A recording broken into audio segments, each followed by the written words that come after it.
होगी। आपने बोला क्योंकि आपने आपने आपने बोला कि मीडिया का भी इसमें दोष है। एक सेकंड, अब आप गौरव भाटिया बाकी जवाब देंगे क्योंकि आपने बीजेपी पे आरोप लगाया, लेकिन आपने मीडिया के दोष की बात करी।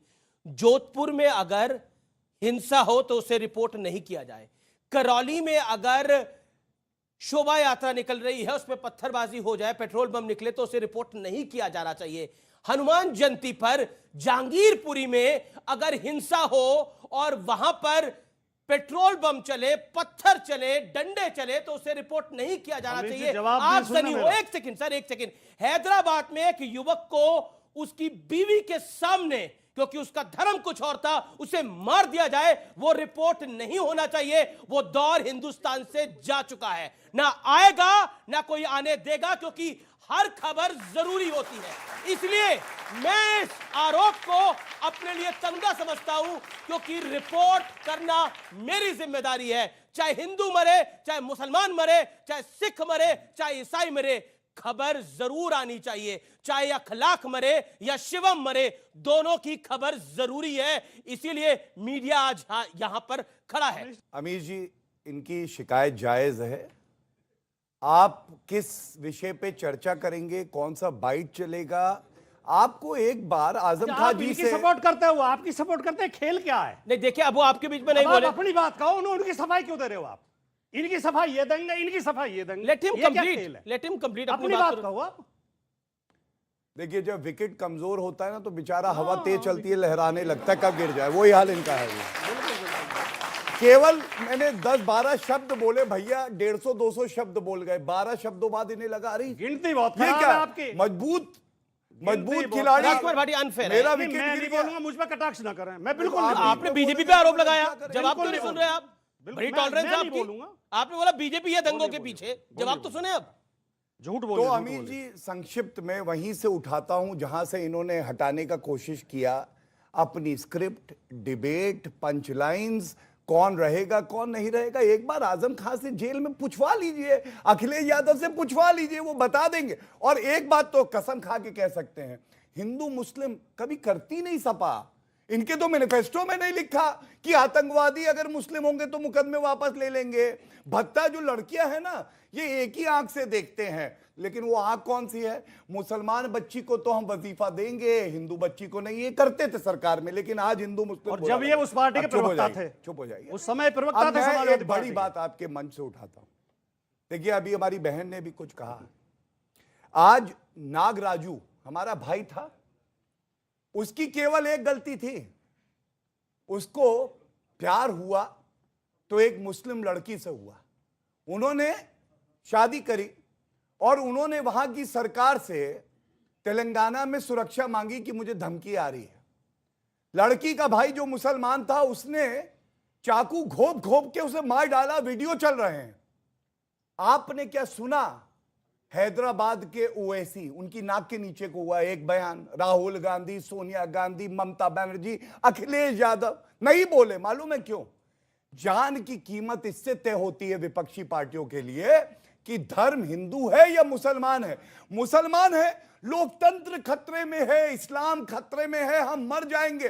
हिंदू छोड़ो, आगे चलते चाय पीते।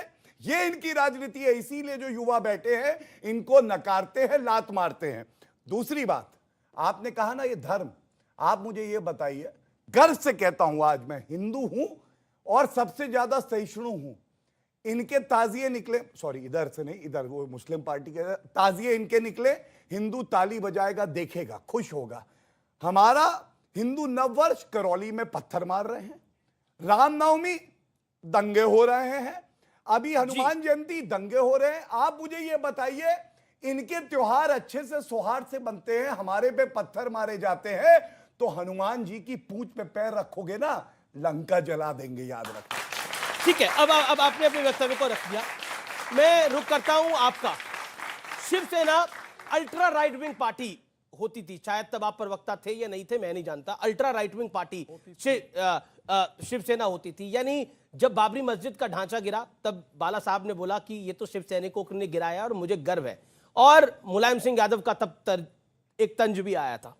लेकिन मैं आपसे एक सवाल पूछता हूं, क्या आपको लगता है जो शहर शहर बवाल हो रहा है, उसके पीछे राजनीतिक मंशा भी है?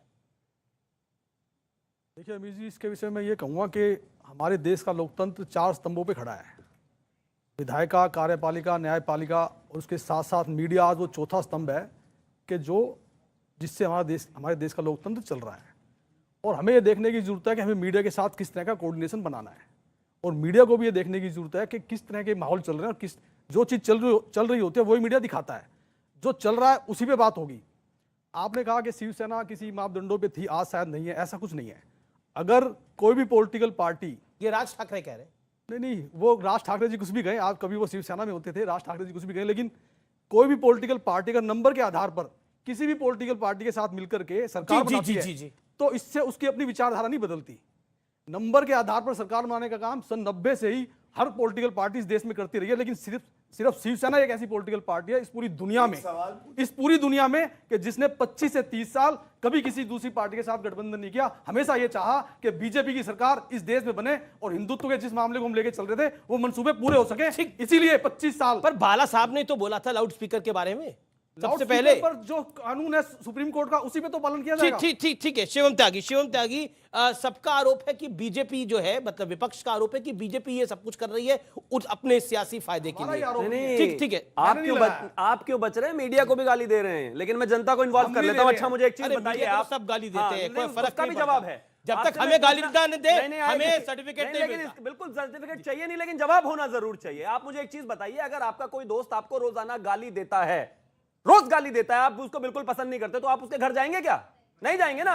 तो जब अगर इनका मीडिया इनकी बात रखता ही नहीं, इनकी कहता ही नहीं, फिर भी आ जाते हैं। ऐसा तो कुछ नहीं है ना, मना कर दे भाई। ऐसा तो नहीं है ना कि जबरदस्ती अमीश जी गए, पकड़ के इनको गिरफ्तार करके रस्सी में बांध के लाए, चलो डिबेट करो, नहीं ना। और ऐसा भी नहीं है कि इनके पास प्लेटफॉर्म नहीं है, सोशल मीडिया है। अगर इनको अपनी बात अपने तरीके से रखनी है तो ये आधार निहायत ही झूठा है, एजेंडा है जो कि नहीं चलना चाहिए।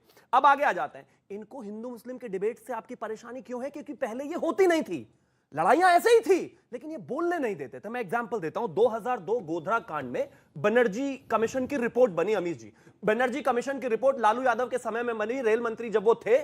उस बनर्जी कमीशन में लिखा गया कि गोधरा में जो ट्रेन जलाई गई थी शांतिप्रिय समुदाय द्वारा, उसमें वो जो जा रहे थे मंदिर में, जो सेवक थे वो स्टोव लेकर जाते थे, उन्होंने स्टोव जलाया और वो पूरी ट्रेन में आग लग गई और ट्रेन का डब्बा जल गया। ये बनर्जी कमीशन की सरकार की रिपोर्ट है। वहां पर हजारों लोग इकट्ठे होकर कार सेवकों को जलाकर खाक करके चले गए। इनकी सरकारों की यह रिपोर्ट थी, तो इसलिए आज इनको इस रिपोर्टिंग से परेशानी है। अब माहौल पर आते हैं। इन्होंने कहा कि बीजेपी अपने राज्यों में जहां चुनाव होते हैं या सरकार आना चाहती है वहां पर दंगे करवाती है। तो फिर मुझे एक चीज बताइए, उत्तराखंड में भी ये घटनाएं हुई रामनवमी पर, क्यों हुई? कर्नाटक में भी हुई, क्यों हुई? मध्य प्रदेश में भी हुई, क्यों हुई? ये सरकार का प्रॉब्लम नहीं है, ये मानसिकता का प्रॉब्लम है। मैंने अपने घर के सामने 70 साल तक नमाज देखी, लोगों को सड़कें जाम करते हुए देखा, मुझे कभी कोई दिक्कत नहीं हुई। अभी मैंने रामनवमी क्या मनानी शुरू कर दी है तो कमर में तलवार घोंपने लग गए। बदलना पड़ेगा, बराबरी चाहिए, बदलना पड़ेगा, बराबरी चाहिए। एक सेकेंड, हाजिर खान, बदलना पड़ेगा अगर बराबरी चाहिए। सेकुलरिज्म को अगर मानते हैं तो उसको फॉलो भी करना पड़ेगा। देखिए अमित जी, बात यह है कि हिंदुस्तान में पिछले 70 साल से इस भारत में रहने वाले हिंदू और मुसलमान बड़े प्रेम से रह रही थी। घटनाएं होती थी, जो भाई होते हैं जो बर्तन बरतते हैं, लड़ाइयाँ होती हैं, दंगे होते हैं, फसाद होते हैं, झगड़े हो जाती हैं। लेकिन पिछले 8 साल से ऐसा क्या पिलाया गया हमारे देश के हिंदू भाइयों को कि वो रामनवमी का जुलूस निकालते हैं और मस्जिदों के सामने आके तलवार, लाठी, गाली देते हैं, मस्जिदों के ऊपर झंडा फहराते हैं। ये जो है नफरत के जो बीज बोए हैं, उसकी वजह से गली गली, शहर शहर और ये हालात हुए। और मैं एक बात और कहना चाहता हूँ, मैं अपनी तीसरी, स्टूडेंट है कहेंगे कि तीसरी आंख, मैं अपनी तीसरी आंख से आने वाले भारत की जो फिजा देख रहा हूँ, हाँ तीसरी आंख से, दिमाग की आंख से देख रहा हूँ कि आने वाले।